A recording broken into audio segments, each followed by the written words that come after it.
Allah merahasiakan keridhaannya terletak di amal soleh mana yang kita kerjakan.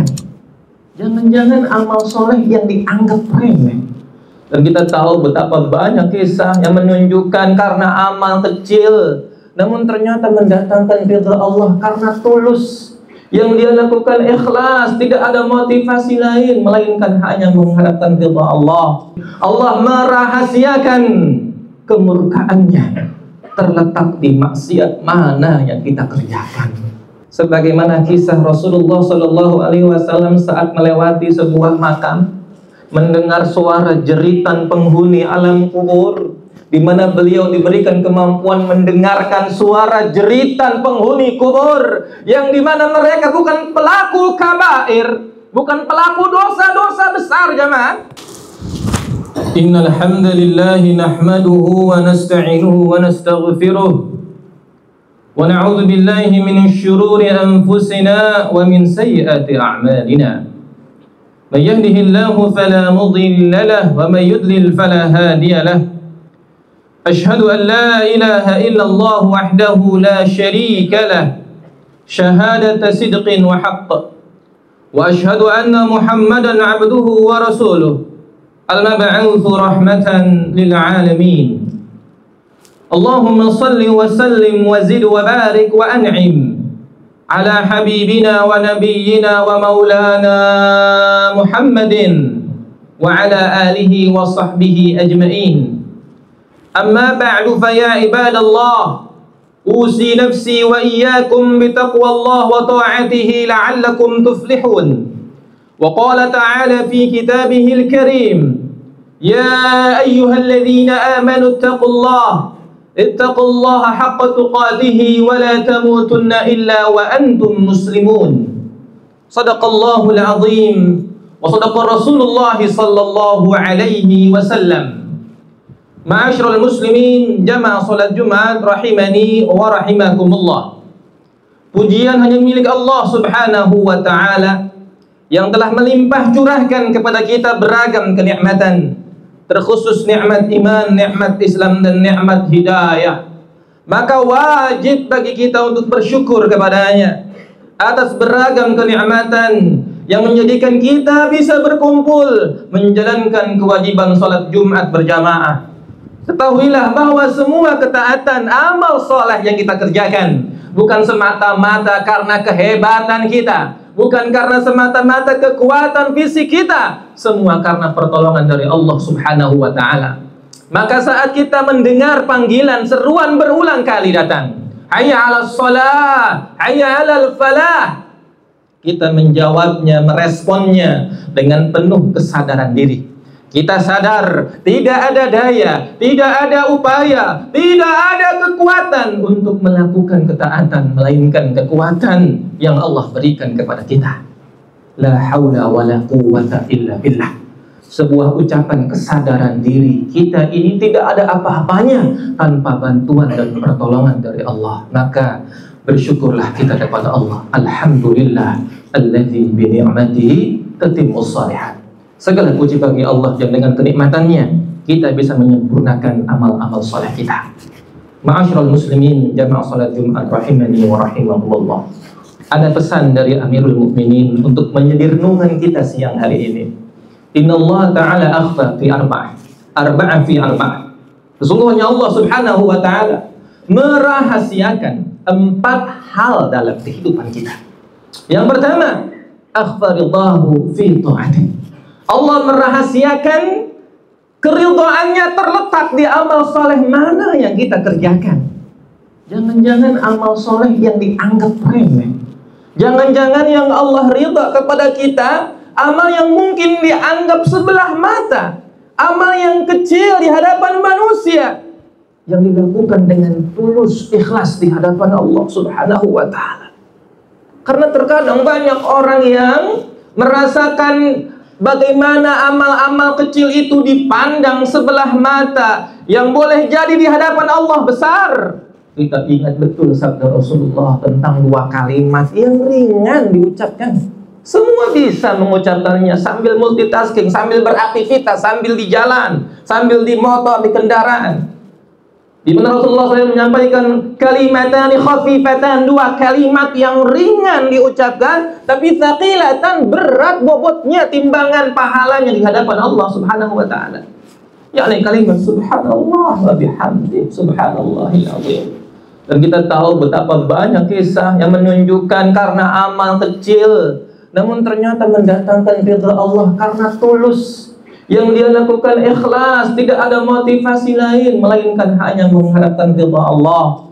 Sebagaimana kisah wanita yang terkenal dengan citra buruknya, pekerjaan buruknya, profesi buruknya, hanya karena memberi minum seekor anjing. Dengan tulus dia lakukan, bukan karena motivasi ingin dipuji atau demi membuat konten, bukan jamaah, karena demi bagaimana menyelamatkan makhluk Allah yang bahkan dikenal hina. Namun dengan amal yang dianggap kecil itu mendatangkan ridha dari Allah Subhanahu wa taala. Dan kita tahu yang menjadikan suara terompahnya Bilal bin Rabah radhiyallahu anhu terdengar terlebih dahulu di surga walaupun orangnya masih ada di dunia, karena amal yang mungkin dianggap sepele. Kenapa? Karena amal bagaimana beliau menjaga wudunya dan menjalankan salat sunnah syukrul wudu.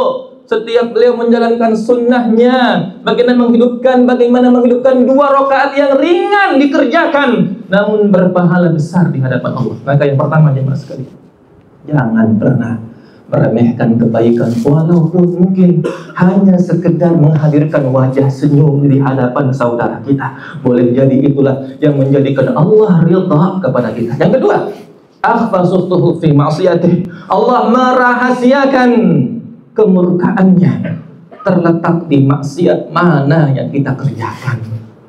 Jangan-jangan maksiat yang dianggap remeh, jangan-jangan kemaksiatan kesalahan yang dipandang sebelah mata.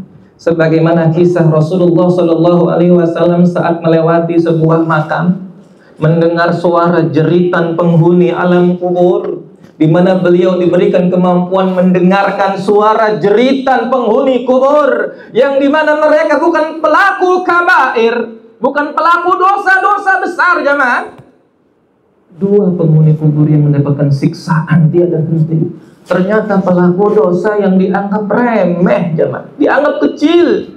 Yang pertama adalah pelaku namimah, orang yang terbiasa mengadu domba dengan lisannya. Bagaimana memprovokasi orang lain dengan lisannya. Di zaman sekarang mungkin ketika kita masuk dalam dunia digital, dunia sosial media, begitu banyak jempol-jempol yang ringan berkomentar dengan komentar yang isinya adu domba, namimah jamaah. Jangan dianggap remeh.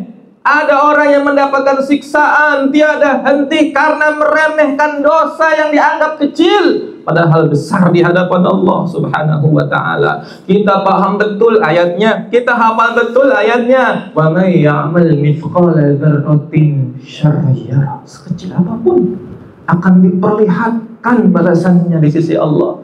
Yang kedua, orang yang disiksa ini hanya karena apa jamaah? Meremehkan percikan air seni, air kencingnya, air di saat dia buang air kecil jamaah.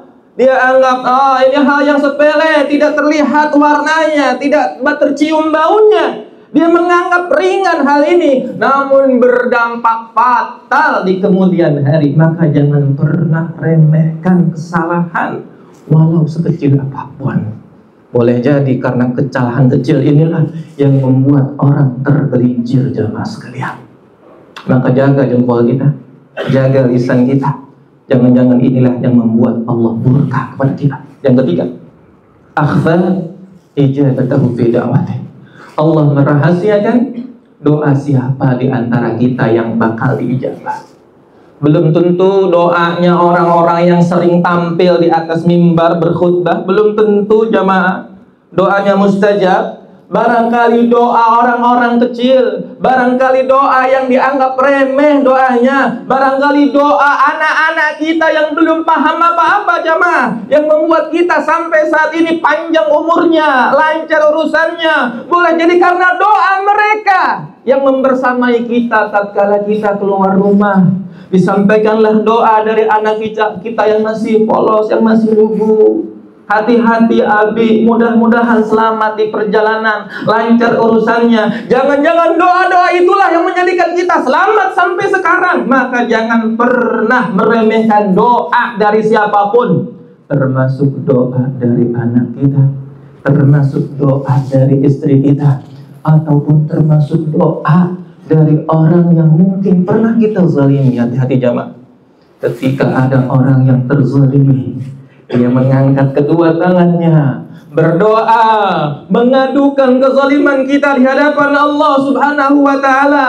Mungkin dia bukan siapa-siapa, bukan seorang ulama, bukan orang yang ahli ilmu, namun karena dia berdoa dengan ketulusan, mengadukan semua keluh kesahnya di hadapan Allah, mustajab doa-doanya di hadapan Allah. Maka berhati-hatilah dengan kezaliman. Boleh jadi orang yang kita zalimi mengadu kepada Allah yang berbalik kepada kita, mencelakai hidup diri kita jemaah sekalian. Dan yang terakhir, akhfa waliyuhu fil mahdi. Allah merahasiakan siapa di antara wali-wali Allah, kekasih-kekasih Allah, di antara hamba-hamba yang begitu banyak di muka bumi ini. Boleh jadi hamba-hamba Allah yang dianggap kekasih Allah, bukan yang berpakaian bagaimana seperti sosok seorang ulama, bukan seperti orang yang tampil dengan bagaimana sorbannya, bagaimana penampilannya yang ahli ibadah. Boleh jadi penampilannya biasa-biasa saja, namun ketika dia berdoa di hadapan Allah, mustajab doa-doanya. Maka jangan pernah meremehkan orang yang kecil, jemaah. Boleh jadi orang yang hanya sekedar profesinya hanya tukang sampah yang membersihkan area lingkungan kita, atau hanya sekedar tukang es teh jamaah, atau tukang dagang asongan yang dia pekerja nafkah, pejuang nafkah, mencari nafkah yang halal. Ketika dia keringatnya, air matanya, keletihannya, dia korbankan semua untuk keluarganya. Boleh jadi dia adalah orang-orang yang dijadikan sebagai kasih-kasih Allah jemaah. Maka jangan pernah meremehkan siapapun, orang-orang yang ada di hadapan kita. Boleh jadi dia adalah orang yang lebih baik dibandingkan kita. Maka jangan pernah ada perasaan ana khairum minhu, aku lebih baik dibandingkan dia. Kita harus tanamkan dalam diri, boleh jadi dia lebih baik dari diriku yang penuh banyak aib, penuh banyak kekurangan. Aqulu qawli hadza astaghfirullahal azim li wa lakum.